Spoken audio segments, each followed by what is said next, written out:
Welcome to the Married to Marketing podcast, where our lifelong love affair with marketing is second only to our commitment to each other. I'm Todd LAIRE, CEO and co-founder of LAIRE Digital.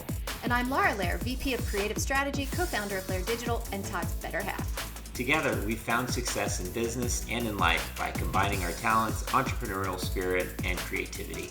Whether you're a marketing newbie or a seasoned pro, Married to Marketing is a podcast that'll have you flexing your creative muscles, pushing boundaries, and thinking outside the box. Our mission?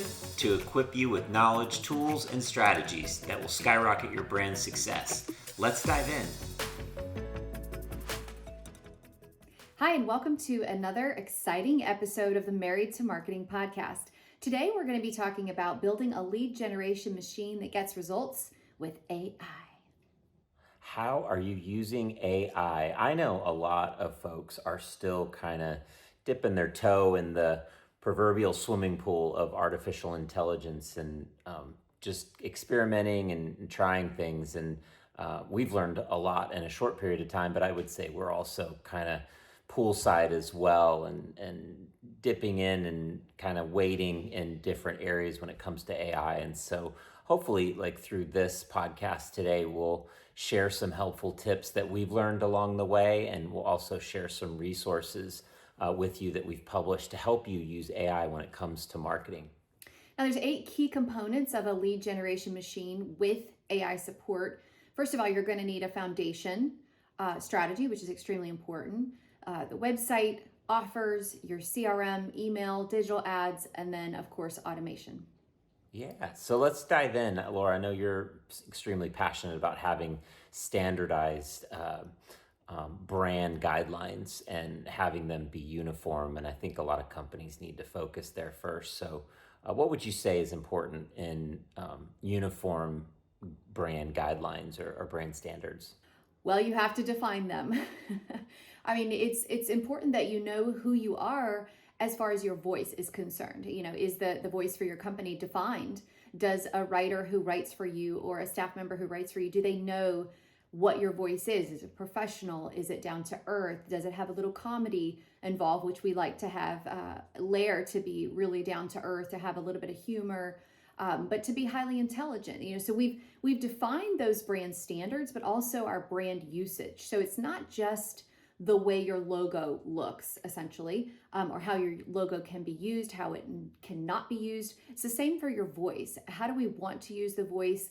Who is LAIRE not? Like, LAIRE is not jargony. LAIRE is not blah, blah, blah. Whatever it is, with your brand, you want to clearly define your brand before you get started, because you're going to need this if you're going to use AI, because you have to tell AI, you know, as you're digging deeper, that I want to add a little humor to that, or make this more down to earth, or knowing your brand standards is going to make AI work better for you, because that's the one thing that AI can't do. It doesn't understand your brand. And if you don't understand your brand, AI is going to come out very flat. It could be that it sounds like a lot of other companies and not yours. So this is the very first start, is the foundation and clearly defining who you are. Mm-hmm. Yep, love that. And obviously, you know, the right logo in the right place for lead generation and brand awareness. You mentioned voice, the right colors, the right fonts, and having them be uniform everywhere that you exist, you know, especially obviously digitally. So once you've got brand guidelines uniform and standardized and you're ready to put them into play, you just mentioned, Laura, like understanding where you want to go and ultimately who you want to talk to, who you want to attract. And you could talk, total addressable market, which is just this wide view of who all you can sell to, but that doesn't necessarily mean that they're all a fit. Most of them aren't. Narrowing that down to target audience. So these are potentials, but then within that, really getting to understand, you know, there's so many names for this: buyer avatar, ideal customer profile, or that another acronym, ICP. And we refer to it as buyer persona. And for those that don't know what a buyer persona is, it's a semi-fictional representation of who your ideal customer, client, user is of your product, your service, you know, of your offering.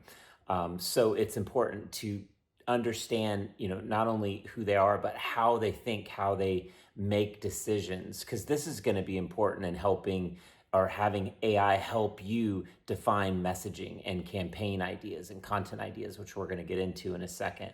But clearly defined buyer personas. There's lots of helpful tools online to help you kind of narrow down who they are. One of our favorite ways to define ideal customer profiles or buyer personas is to actually interview like our clients' best customers and understand, how they came about to use our client's product or buy their service or hire them, if you will. And not only that, but like we like to know where they hang out. How often do they check email? What do they subscribe to? Where do they go to do their research? It's funny sometimes when clients seek to hire us, they reach out and they say, we really need to do more on social media, specifically Instagram.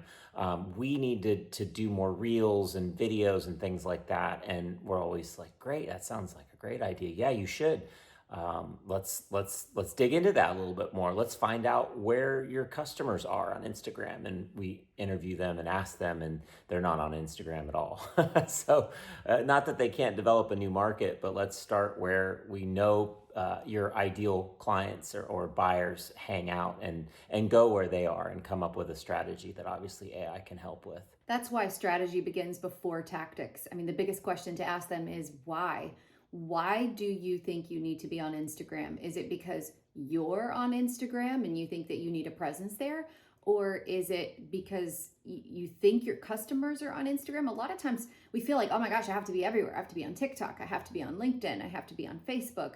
And one thing you do need to do if you do have a presence there is make sure all of your bios match. You wouldn't believe how many times we go to a customer's profile and it says something different on every platform. That definitely needs to be standardized, and say the same thing for each platform. You can have different amounts of words for each platform, but really it needs to be consolidated and saying the same thing. But the reality is we need to know why, so that there is strategy behind doing something. We don't want to just jump into tactics and say, okay, let's get you on Instagram and let's start pushing reels. There has to be a clearly defined goal and a reason for why we're doing this. Is this going to help conversions? Is my ideal customer hanging out there looking for me? Asking the question why will lead you to a better end result, so that we stay attached to the real goals. It's better to spend a majority of your time, if 80 to 90% of your clients are on LinkedIn or Facebook, then that's a better use of resources for marketing. Yeah. So, when you are defining your ideal buyer persona, your ideal profile, you obviously want to know the background, and you're going to be developing these personas, and you're going to come across themes like in B2B, job role, job title. Title might be interchangeable, but the role is relatively the same. You're going to want to know the industry, obviously, that they're in. Age is helpful. What kind of associations they're a part of, or how they network. How they refer. How they refer others, and then also what their pains are. Really, it's understanding the pains that they have, that your product and service offers them to solve that pain. So think about, and ask them, what keeps them up at night, what type of symptoms best describe what the pain point it was. We find a lot of times maybe they're not in tune with what the actual problem is, but they're experiencing symptoms that lead us to a problem that we can sell or help our clients sell the solution to that problem. And AI can help identify your audience, or your buyer persona's top pain points. But keep in mind that you'll have better outputs from what AI tells you, to attract them, the more details you can give them, like we mentioned, job title and the industry that they're in, and so on. So here's an example to help you come up with pain points. Let's say you're a financial services firm and you're trying to target an audience, let's say, of soon-to-be retirees, and they're looking for help with retirement planning, and asking AI, what are some potential challenges and pain points this audience might face? So, a prompt would be just exactly that. You're a financial services firm trying to target an audience of soon to be retirees for help with retirement planning. What are some challenges and pain points this audience might face? And then AI like ChatGPT will give you, kind of a 4, 5, 6 bulleted list of potential talking points that that are pains or symptoms of a pain that you can use in your messaging and in your marketing. And we've created a resource, we'll mention it a few times throughout today, where you can go. Like, we created this resource called 34 AI prompts to use in your marketing. And so this is an example of one of those prompts that came up in defining personas.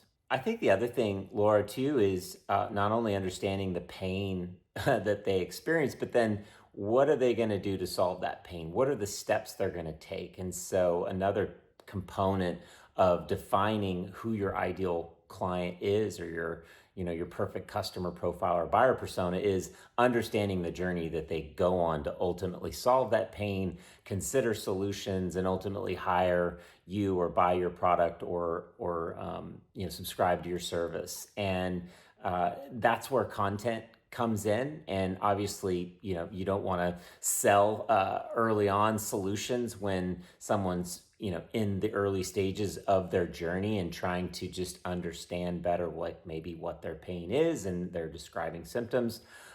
So AI can certainly help you come up with different types of content for that. So like I'm experiencing or I'm trying to attract retirees, and they're having these pains. What are some content themes that would be great to attract my ideal audience that has financial uncertainty when it comes to retirement and not knowing how much to plan for? What is some good content topics that they would be attracted to? And then, of course, ChatGPT or your AI tool of choice will spit out different content ideas and topics and thoughts to give you some an outline to start. This means it would be good for you to know the buyer's journey, actually, which I think is a good point to bring up. A lot of times on websites, we'll see talk to sales or contact us, or send us an email. And if they're not ready to buy, I mean, maybe they just need more awareness and they want to find out who you are. They're in that awareness stage. So you want to have content and offers where it's just information for them to get to know you, to get to know how you can help them, to answer the questions that they have. Frequently asked questions are important here. Then the second stage is comparison, or consideration stage, when they're actually evaluating different options. And this is when they may be looking at your competitors, and which means you should actually be looking at your competitors. They're looking at different options and different solutions that could address their needs. And so third stage is decision stage. But at each point of these stages, as we move through them, I want to make sure that I have something to compare. So if I am Salesforce, I want to make sure that I have a comparison between Salesforce and HubSpot. If I'm HubSpot, I need to have a comparison. So when they're looking at both platforms for a CRM, they know the differences there in the consideration stage. When we get to decision, this is when we actually are looking for more like demos. They're looking for proof. They want to see what you can do for them. And then once they become a customer, this is when we're looking for referrals, and we really want to delight our customers. And I think that's something we've really focused on with LAIRE, is to really delight and surprise our customers at every stage. But we have content for each stage, and you want to ask AI for content for each particular stage. Mm-hmm. Yeah, absolutely. So I was mentioning earlier, like a prompt to use. So I found an example here, and this is also in our guidebook that we'll put in the show notes, and you'll be able to get, or if you visit our website and search it, you'll find it. But an AI prompt there that speaks to, Laura, what you were just saying. Again, using this financial services theme, you're a financial services firm trying to target an audience of soon-to-be retirees looking for help with retirement planning. Provide ideas for blogs, downloadable offers, and other content for each stage of this audience's buyer journey. And ChatGPT will give you ideas, which is awesome. They know what these terms are. They know what a buyer persona is. They know what a buyer journey is. And it's such a cheat code to come up with topics where we used to have to brainstorm and use the whiteboard in the good old days and try to think and come up with this and then test it against different groups and whatnot. So totally agree with that. Let's talk strategy a little bit. Thinking about where you're at. Some companies are fairly new to the marketplace. They've got established competitors and they are a virtual nobody online. So, if you've got no traffic, maybe you have a website or have a minimal presence, then obviously you need awareness. You need help getting out there. But maybe you've got traffic coming in, but no hook, like you mentioned, Laura, like it's always contact us or talk to sales or get a quote. And there's nothing else for anybody else to do. And we found, and it's kind of common sense now, most visitors that come to a website, I'd say probably 99% of them are not ready to buy or they're not in the market yet. So what is there for them to do and interact with? So you need more things to offer there. Subscribe to a newsletter, join our webinar, download this ebook, subscribe to our blog, and so on.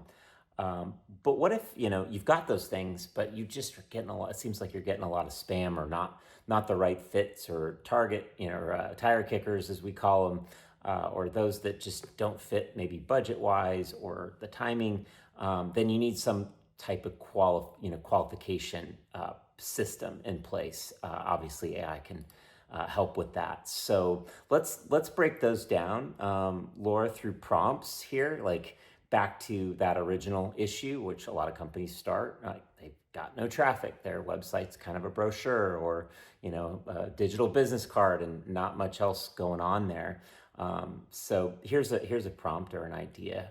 You are a marketer creating a plan for whatever your industry is. Let's say you're in a software. You've got a software for messaging. Contractors to use messaging or texting tools with their customers, because that's a pain point in the construction and contracting is communicating with your customers timely. Or your project owners in a timely fashion. I'm trying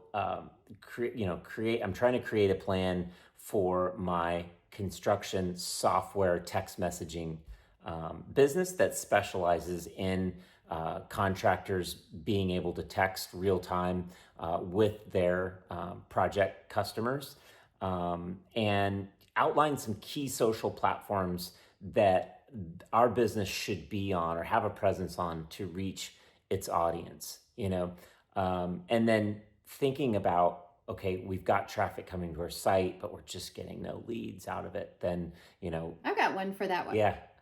What about create an engaging CTA for? So it doesn't matter what industry I'm in, but the prompt is going to be create an engaging CTA for home buyers in this particular area. Like you could be, the more specific you are, I think the better product you're going to get out of there. But what about, Todd, if you're getting leads but they're not qualified? Then maybe an AI prompt is you're a paid media marketer, create a Google search and keyword strategy about construction that targets individuals who are moving to the Hilton Head area, for instance. Yeah. Love that. And I mean, you could play around with that too and try multiple prompts and multiple ways to word that to get better outputs with like a ChatGPT type service. So let's shift gears a little bit and talk about website. I think this is where we've seen AI really help with coming up with better messaging, or maybe we've got what we want to say, but it's just way too long or too much jargon, or just too inconsistent, let's say. And how can AI help us shorten that and really dive into the finer points of that? So when it comes to messaging, remember, center around your persona's pain points, the challenges they're having, even the symptoms of the problems or pains that they're experiencing. When it comes to messaging, to using you statements like, are you struggling with this issue? You aren't alone. Most in your space, in your industry, are experiencing similar. Like, here's a statistic, but what do you do about it? Well, here's some things for you to consider, instead of I, we, us, right? Like, all about us. There's a time and place for that. This is the number one problem when we get a website that is not functioning, or a website that needs a redesign, or when a client comes to us and says, all right, we have a website, but we need help with our marketing. And we look at their website and we're like, but your website has nothing to do, and it just talks about you. Like, there's no path to go. When we talk about the buyer's journey, we need all of these different offers and all of these different steps, but it's also missing the fact that it says, we have won this award. We are the best in the business. We've been in business for 65 years. We have, and so they're talking about themselves and what they do, and they're not speaking to the reason why the customer is there, the pain that they're experiencing. And this, I would say, this is probably the biggest challenge we have with the majority of the websites that we work on, is that they're not basing their content on use statements. And so this is, I think, a really misunderstood and very easily missed opportunity. Yeah. So let's break that down a little further. With an AI prompt. So let's say, like we've talked about construction a little bit. This would be the prompt: generate 5 catchy slogan ideas for a residential construction business called Philly Builders, that specializes in home remodels for multi-generational households.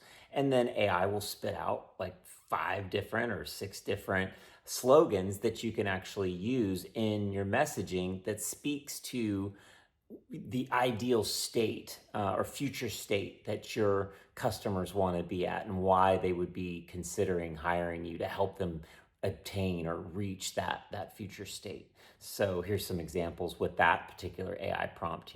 Building homes, uniting generations, we're Philly Builders. Creating spaces for every generation. Renovating homes, strengthening bonds. That's pretty AI.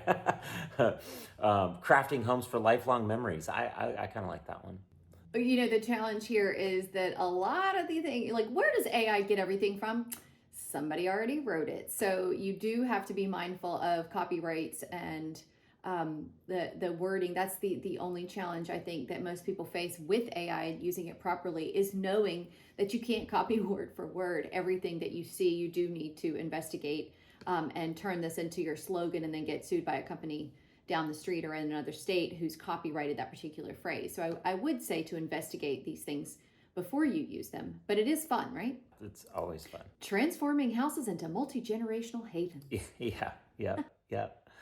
So I think, diving further into lead generation and activities, this is a role that we find ourselves in. Is, yeah, we can generate leads for you, no problem, XYZ company. How does sales interact with the leads that are generated, if they were to be generated? What's that process look like? Because we want to understand what that handoff's going to look like. So obviously we can generate leads, but we need to know that they're going to be followed up with, and that they're going to be processed. And there's things that we can do and create, and automations we can write using machines and computers to automate and make that process more efficient. But at the end of the day, like, there needs to be a partnership. And so lead classification is really important.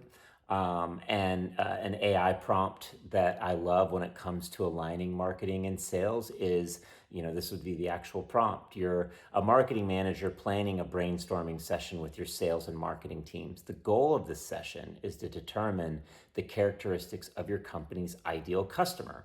What are some questions you should ask both teams to achieve this goal? This is fantastic. I think this would be great as a meeting agenda.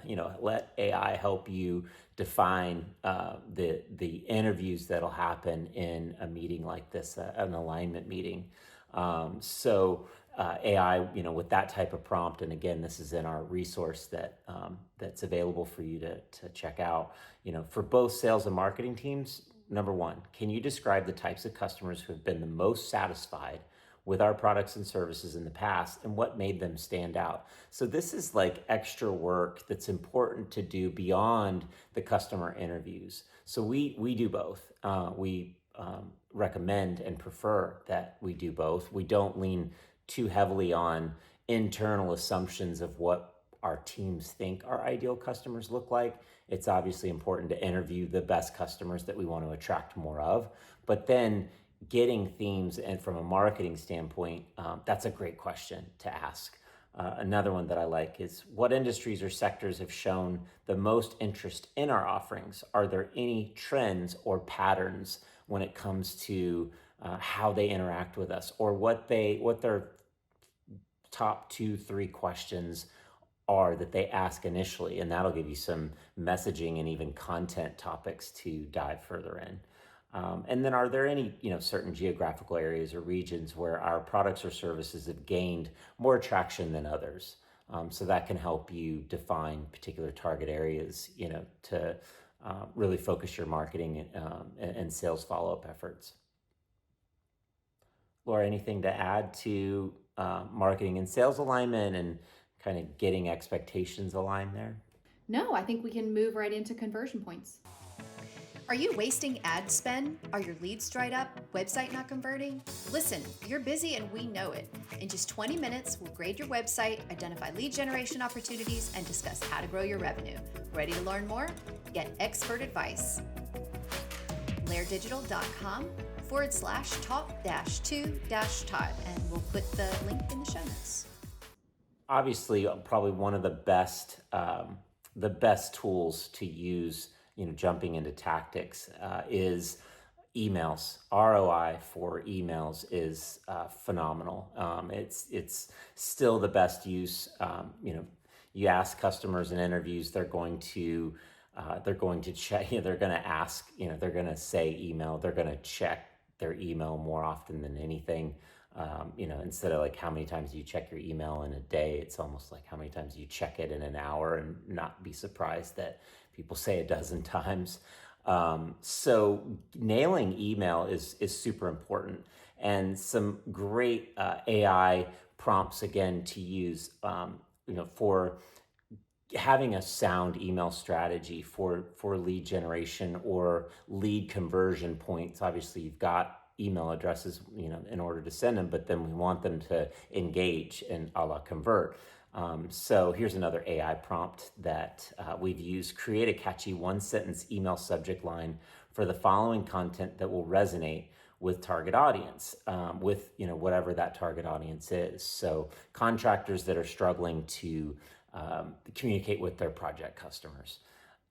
And so then, getting a prompt, and write an email about some subject matter with the goal to get them to convert, with a particular segment of an audience. So it's important to segment, into different lists, different audience types. Usually, you'll have 2 or 3, specifically like to B2B. Usually there's two main primary personas and maybe one secondary or so. So segmenting emails into those specific lists can go a long way, and you'll get a better response when you're actually targeting that specific audience based on what their interests are.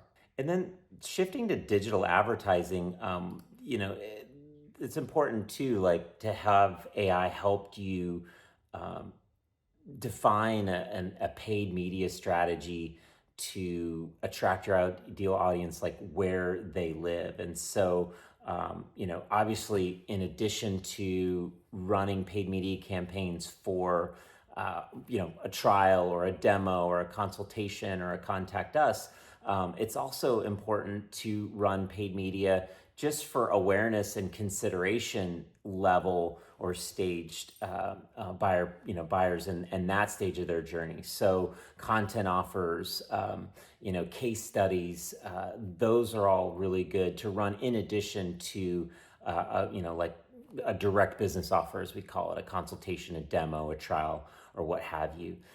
We also love to use in-channel lead generation tools. So what I mean by that is keeping the user in the platform. So if you're running ads, say on LinkedIn, I can't really do this on Google search because you're getting them to convert, and go to your website and then convert from there. But on paid media, like you can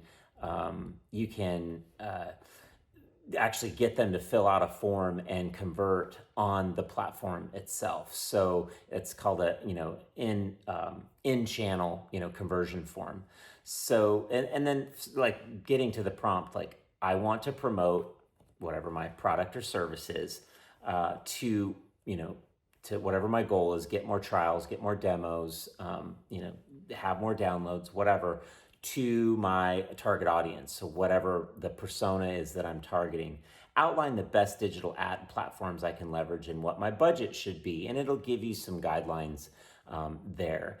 And we've also created a resource, like we do a lot with LinkedIn, again, to that B2B audience.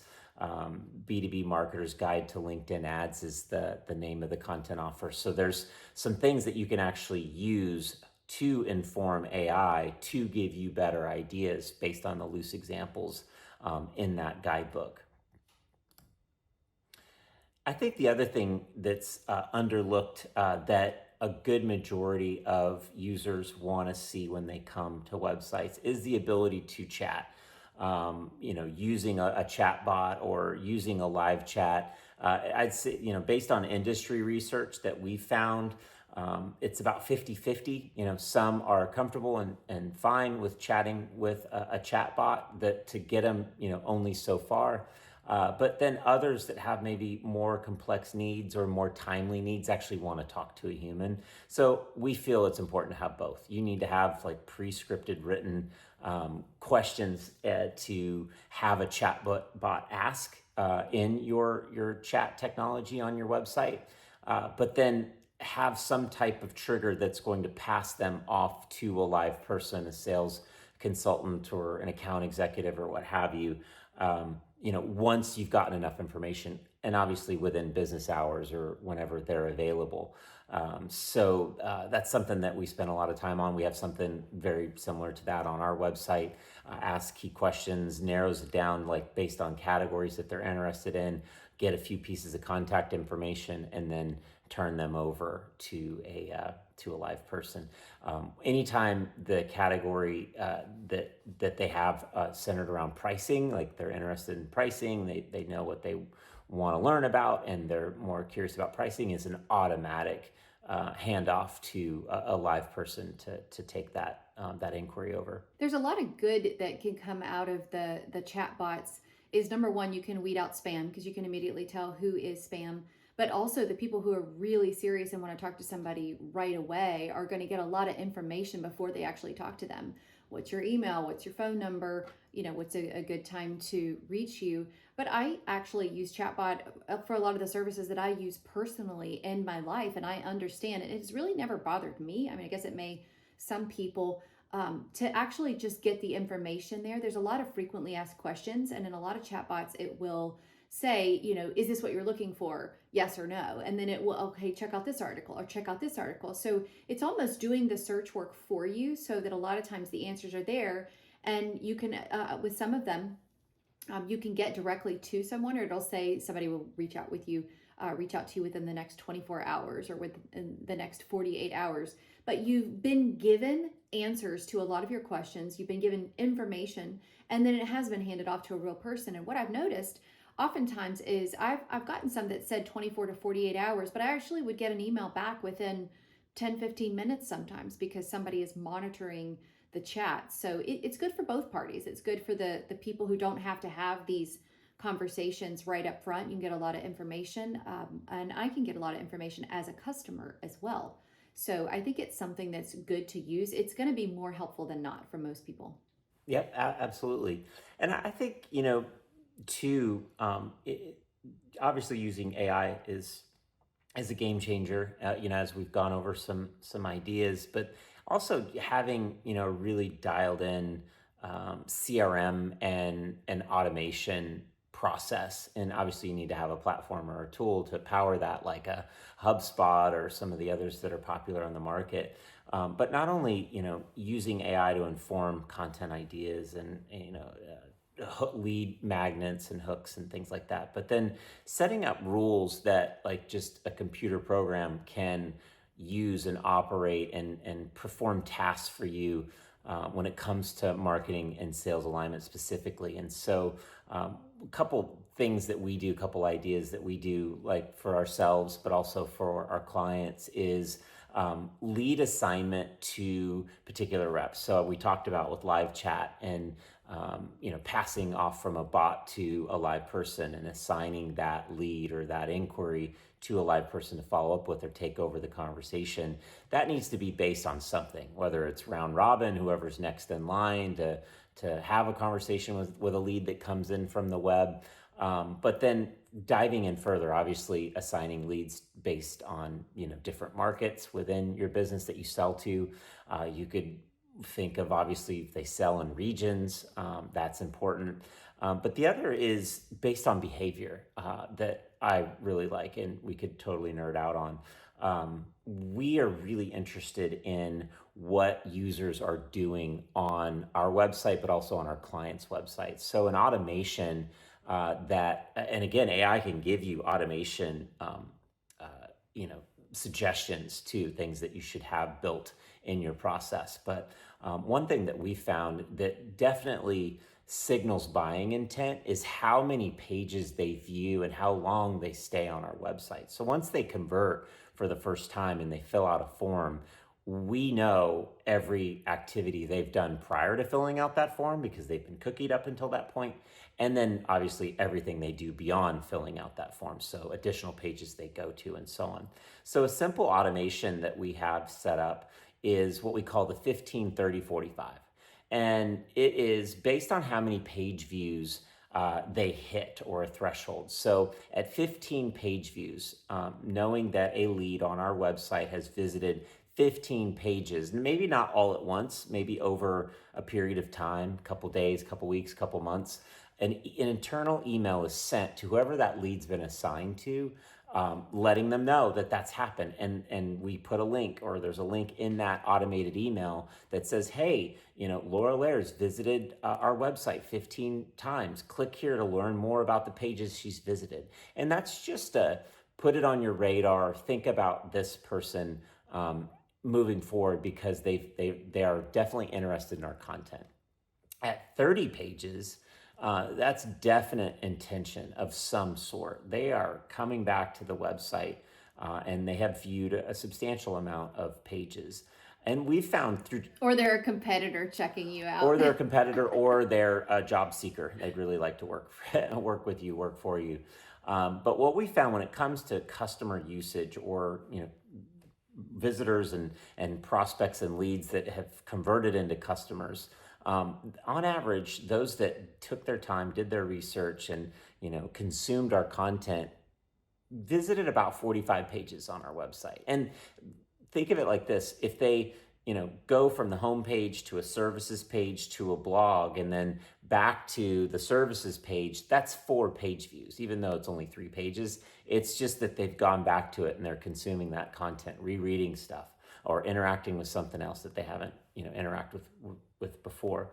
So, but what we found is 80% of the time they end up becoming a customer if they visited 45 pages or more on our website. So that is an internal email that goes to whoever they've been assigned to, saying, if they've not requested a trial, a demo, a consultation, what have you, whatever it is that you want them to do, reach out to them, learn about where they've been on our website and reach out to them and don't sell them if they're not, asking to be sold to, which most aren't. But hey, I understand that you've been to our website numerous times and would love to know, have you gotten all your questions answered?